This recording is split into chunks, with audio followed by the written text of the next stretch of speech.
90 on 65. One of my big hang-ups was always that I didn't feel like I had anything to write about. And then I went through this horrible breakup, and I was like, damn, I got material. So, Yes. I wrote this. My first EP was kind of like this, basically like this concept record through my breakup. And so I'm really proud of it. It's got this like great country acoustic feel to it. And it's like holds a very special like place in my heart, but it's what got me writing, so it means a lot to me, and I've kind of just been running ever since then. Heart's beating at the speed of light. So what kind of drew you to do country music? Well, I grew up in Chattanooga.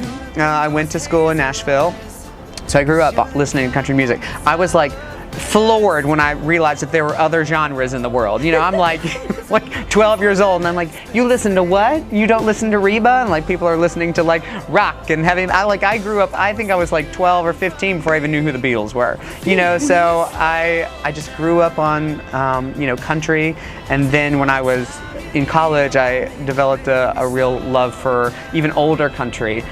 So like country of the 1960s is like kind of my love.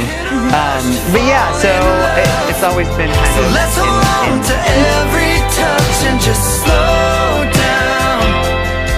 Yeah, baby, slow. And so I see that you're kind of like an activist and you're musical, and so you kind of pair the two, right? And so you're a big spokesperson for the LGBTQ community. Well, it's so weird. You know, there's two odd things about this. Like, I don't think that anyone like sets out to be an activist. I think they just kind of find themselves in those places, right? So that's kind of where I find myself right now. I just can't imagine doing anything without talking about my story or talking about where I came from and the journey that I have, you know, that I have led, and kind of what brought me here. And part of that was coming out and how hard that was for me, and you know, how my family reacted, how my friends reacted, what I did with that. And kind of how it made me the person that I am, and that's a person I'm very proud of. Take all the time you need on me, baby, slow down. For me, they always kind of go hand in hand, because a lot of what I write about are personal things to me. So, you know, I have a song on the new record called Hometown. We just shot a video for it last weekend in Nashville. It's very personal to me, but I feel like if I can take something that hurt me so deeply and turn it into something that is good, then, you know, and helpful for other people. Like one of the things I feel like for our community is just letting people know that they're not alone, that they don't live in these silos that they think they do. And for especially LGBTQ people in the South, I feel like a lot of people feel that way because there are not a lot of built-in support groups. I didn't really have that, and I just feel like, you know, if more people knew that they aren't alone and that there are communities that would welcome them with open arms and are ready to do that, whether those are like, you know, organizations like GLAAD or the Trevor Project, or, you know, local communities, even churches. You know, some LGBTQ communities have local churches that are, you know, friendly to our community, you know, that they would just know that they're not alone. So again, I can't imagine doing what I do and not, you know, haven't let that play a part in it. Yeah. I did an interview a few months ago, and I just feel, and they were asking me about, you know, if I, you know, was forced to not talk about those things or not to write about those things, if I would still do music, and I said I couldn't do one without the other. I wouldn't have anything to write about, first of all. Like, what do you write about? I'm not that creative. Yeah, I just can't imagine not doing both. That you feel the same way, but you're hard to get. So what do you have coming up? Like, what do you want us to expect? A lot. There's a lot.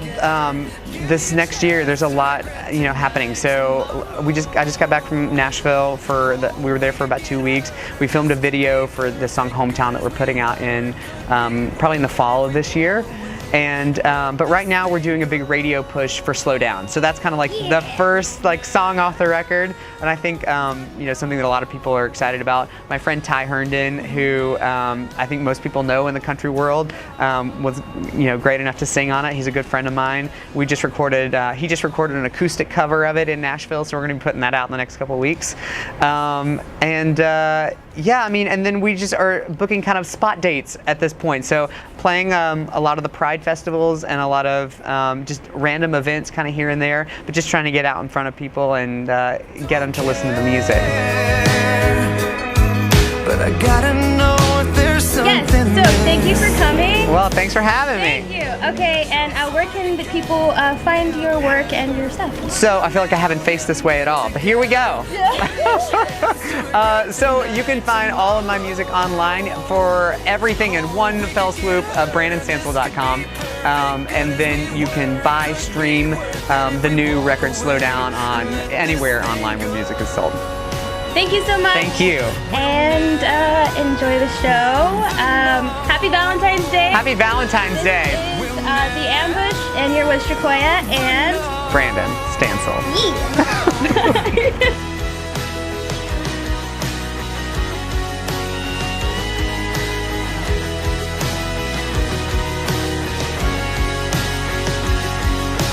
Never know, never know, never know, never know, never know, never know. But you're hard to get, never ever. One in a million get together. Give me a chance to regret tonight, tomorrow.